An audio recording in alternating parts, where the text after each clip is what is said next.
लेकिन हमारा मन स्वतंत्र नहीं है, वह हमेशा गुलाम बना रहता है। हम शारीरिक रूप से तो स्वतंत्र हैं, लेकिन मानसिक रूप से हम गुलाम होते जा रहे हैं। मानसिक पीड़ा से हम ज्यादा परेशान रहते हैं। तो आज की यह सच्ची घटना आपके दिमाग की गुलामी को अवश्य दूर कर देगी। आपके दिमाग में हो रही उथल पुथल को शांत कर देगी। आपका शांत मन शांत हो जाएगा। दोस्तों, एक बार की बात है, निचले हिमालय की पहाड़ियों में बसे एक छोटे से गांव में निर्मल नाम का एक जवान युवक रहता था। निर्मल अपने गुस्सैल स्वभाव और शांत मन के लिए पूरे गांव में प्रसिद्ध था। वह बहुत ही गुस्से वाला युवक था। उसका मन एक जगह पर कभी टिकता ही नहीं था। उसका मन हर समय विचारों से भरा रहता था। विचारों के इस तूफान ने उसके मन को पूरी तरह से अशांत कर रखा था। शांति तो जैसे उसके जीवन से गायब ही हो गई थी।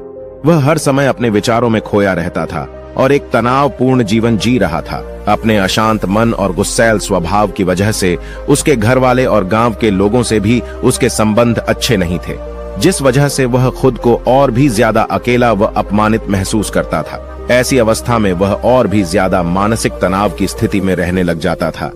ऐसे ही एक दिन निर्मल मन गिराए हुए गांव से बाहर बगीचे की तरफ जा रहा था। उसका किसी से बात करने का मन भी नहीं हो रहा था, क्योंकि वह अपनी जिंदगी से और शांत मन से बहुत ही ज्यादा परेशान था। उसे कुछ भी समझ में नहीं आ रहा था कि अब उसे क्या करना चाहिए। गांव से बाहर बगीचे में वह हर बार की तरह अपने दोस्तों से मिलकर अपनी बातें उन्हें बताया करता था। आज वह उसी बगीचे में गया तो उसके दोस्तों ने पूछा कि निर्मल, आज तुम बहुत ज्यादा ही निराश हो, इतना परेशान हो। क्यों नहीं तुम उस पहाड़ी के पीछे एक आश्रम है, उसमें एक बौद्ध महात्मा रहते हैं, वह बहुत ही ज्ञानी हैं।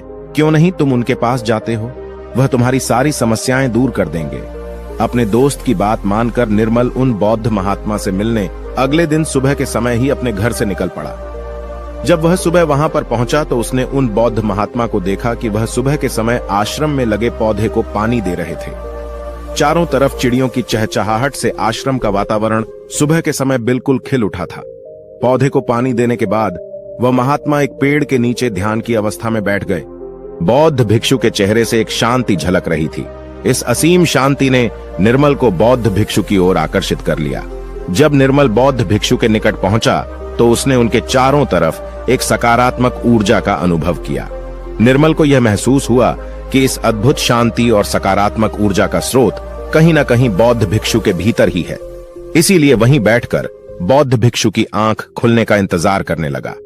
थोड़ी देर बाद जब बौद्ध भिक्षु ने अपनी आंखें खोली तो उन्होंने अपने सामने एक जवान लड़के को बैठा पाया, जो कि काफी तनावग्रस्त और नकारात्मक भावनाओं से भरा हुआ लग रहा था। निर्मल ने बौद्ध भिक्षु की ओर लालसा भरी नजरों से देखा और बड़े आदर भाव से कहा, हे मुनिवर, मेरा मन बहुत ही अशांत हो गया है। मेरे मन के विचार मुझे खाए जा रहे हैं। मैं एक क्षण के लिए भी शांति का अनुभव नहीं कर पा रहा हूं। इस वजह से हर समय मैं बहुत ही गुस्से में रहता हूं। थोड़ी सी बात पर हम गुस्से से उत्तेजित हो जाते हैं। किसी की बात मुझे नहीं लगती। कृपया क्या आप मुझे सिखा सकते हैं कि मैं अपने इस अशांत मन को शांत कैसे करूं? गुरुदेव, कोई उपाय बताइए मुझे।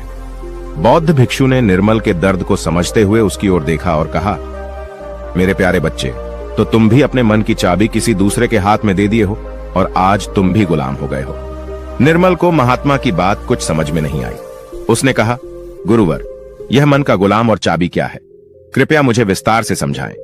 बौद्ध महात्मा ने कहा, निर्मल, मैं तुम्हें एक कहानी सुनाना चाहता हूं। इस कहानी में मानसिक शांति और खुशहाली के सारे रहस्य छुपे हुए हैं। क्या तुम इस कहानी को सुनना चाहोगे?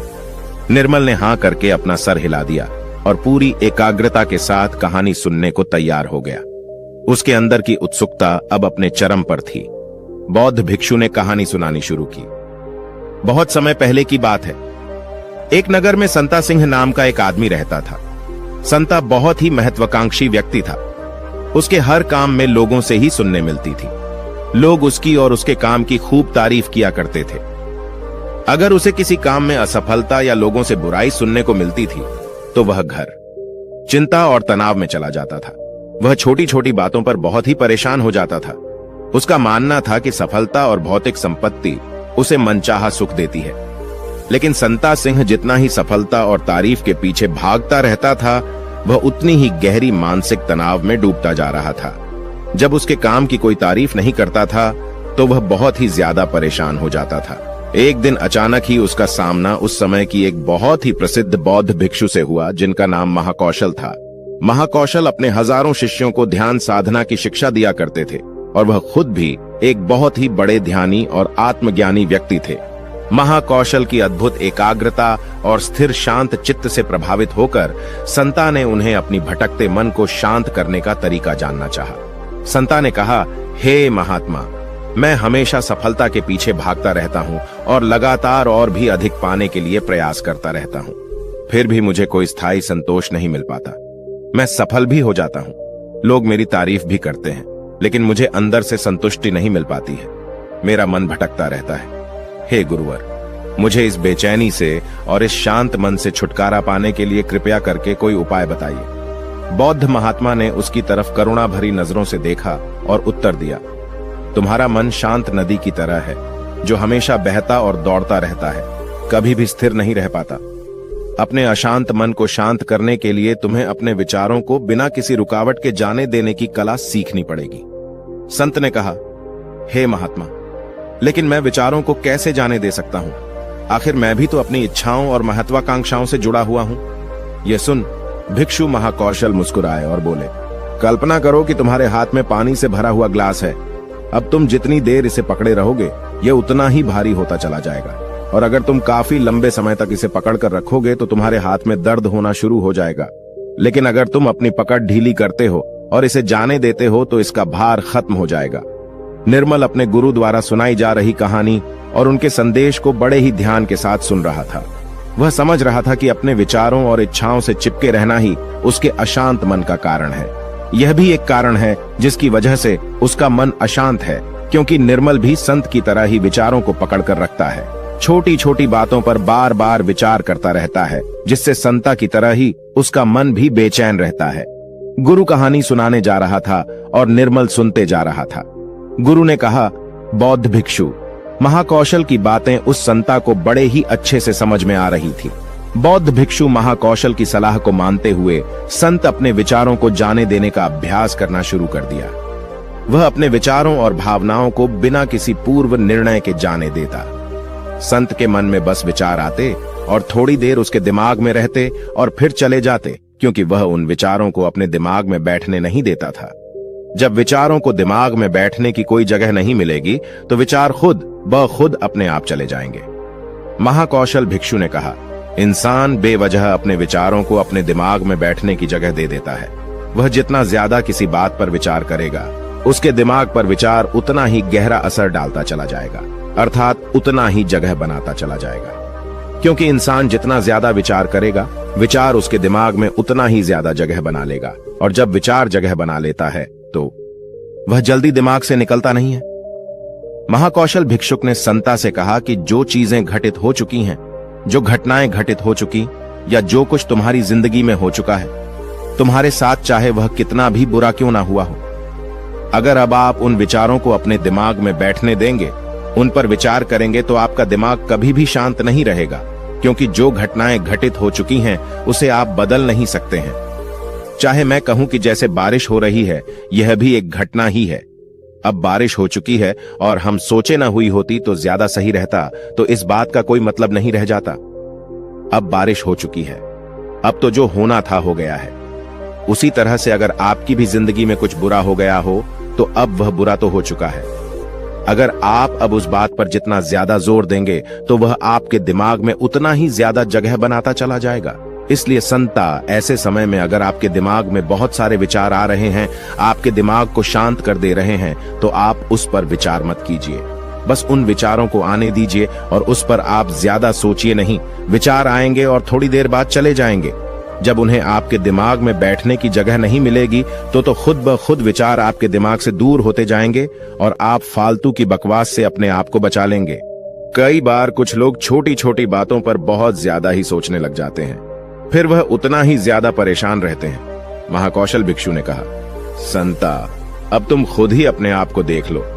तुम यही सोचते हो कि लोग मेरी तारीफ नहीं कर रहे, या जिस दिन तुम्हारे काम की तारीफ हो गई तो उस दिन तुम्हें बहुत ही अच्छा लगता है, लेकिन जिस दिन तुम्हारे काम की तारीफ नहीं हुई तुम्हें बहुत खराब लगता है। अर्थात तुम अपनी जिंदगी की खुशी खुद दूसरे के हाथों में सौंप दिए हो, अपनी खुशी दूसरों के हाथ में सौंप दिए हो, तुम्हें क्या मिल जाएगा अगर कोई तुम्हारी थोड़ी तारीफ भी कर देगा? वह तुम्हें थोड़ी देर के लिए शांति तो जरूर देगा, चंद पलों के लिए, लेकिन उसके बाद तुम फिर अपनी तारीफ पाने के लिए दोबारा से वही काम करने लगोगे। पूरे दिन पूरी रात तुम इसी सोच में बिता देते हो कि मैं कितना बढ़िया काम करूं कि लोग मेरी तारीफ करें, या ऐसा क्या करूं, कितना बड़ा बन जाऊं कि लोग मेरी तारीफ करें। ये विचार तुम्हारे दिमाग में जगह बना बैठा है। इस विचार से तुम हमेशा परेशान रहते हो। तुम्हें अपने दिमाग से इन विचारों को जगह नहीं देना है। अर्थात अगर ऐसे विचार तुम्हारे दिमाग में आए तो तुम उस पर विचार न करो। इस बात की आशा मत रखो कि लोग मेरी तारीफ करेंगे। यही आशा ही तुम्हारे दिमाग को अशांत कर दे रही है। पूरे दिन पूरी इसी सोच में तुम बिता देते हो कि मैं कितना बढ़िया काम करूं कि लोग मेरी तारीफ करें, या ऐसा क्या करूं, कितना बड़ा बन जाऊं कि लोग मेरी तारीफ करें। ऐसा विचार तुम्हारे दिमाग में बैठा है। इस वजह से तुम हमेशा परेशान रहते हो। तुम्हें अपने दिमाग से इन विचारों को जगह नहीं देना है। अर्थात अगर ऐसा विचार तुम्हारे दिमाग में आए तो तुम उस पर विचार न करो। इस बात की आशा मत रखो कि लोग मेरी तारीफ करेंगे। यही आशा ही तुम्हारे दिमाग को शांत कर दे रही है। अशांत मन का यह भी बहुत बड़ा कारण होता है कि किसी से बहुत आशा लगा लेना, किसी से बहुत उम्मीद रखना, क्योंकि उम्मीद रखना भी तुम्हारे मन को एक दिन शांत जरूर कर देगी। जरूरी नहीं कि तुम्हारी हर उम्मीद पूरी हो, और जरूरी यह भी नहीं कि तुमने जिससे उम्मीद लगाया है वह तुम्हारी उम्मीद पर खरा उतरे, क्योंकि उम्मीद एक दिन जरूर टूटती है, और जब उम्मीद टूटेगी तो तुम्हें दुख होगा, तुम्हें बहुत दर्द होगा, तुम्हारा फिर अशांत हो जाएगा, तुम गहरे दुख में डूब जाओगे। इसलिए किसी से बहुत ही उम्मीद मत रखना। तुम अपने लिए जियो, क्योंकि जब तुम खुश रहोगे तो पूरी दुनिया तुम्हें खुश दिखाई नजर आएगी। वह तुम्हारी अपनी खुशी है, इसे तुम अपने हाथों में रखो, क्योंकि इस दुनिया में तुम अकेले आए हो और अकेले ही जाना है, तो अपनी जिंदगी अपने हिसाब से जियो। लोग सबसे ज्यादा इसलिए परेशान रहते हैं क्योंकि वह सोचते हैं कि दुनिया क्या कहेगी, लोग क्या कहेंगे, भविष्य मेरा कैसा होगा, उसने मुझे आज ऐसा कह दिया। यही सब विचार उसके दिमाग में जगह बना लेते हैं, और जब विचार जगह बना लेते हैं, आपके दिमाग में बैठने की जगह उन विचारों को मिल जाती है, तो वे उतनी आसानी से आपके दिमाग से नहीं निकलेंगे। आप कितना भी पूजा पाठ क्यों न कर लें, आपका दिमाग शांत ही रहेगा। संता ने कहा, गुरुवर, मेरे साथ भी ऐसा ही हो रहा है। मैं यही सोचता हूं कि पूजा पाठ कर लूं तो मेरा दिमाग शांत हो जाए, लेकिन यह शांत होता ही नहीं। जब तक मैं पूजा पाठ करता हूं तब तक तो मुझे शांति मिल जाती है, लेकिन फिर उसके बाद मेरे दिमाग में वही सब विचार आने लगते हैं। महाकौशल भिक्षुक ने कहा, संत, अपने आप को जागरूक करो, समझो इस बात को कि असली शांति किस तरीके से प्राप्त की जा सकती है।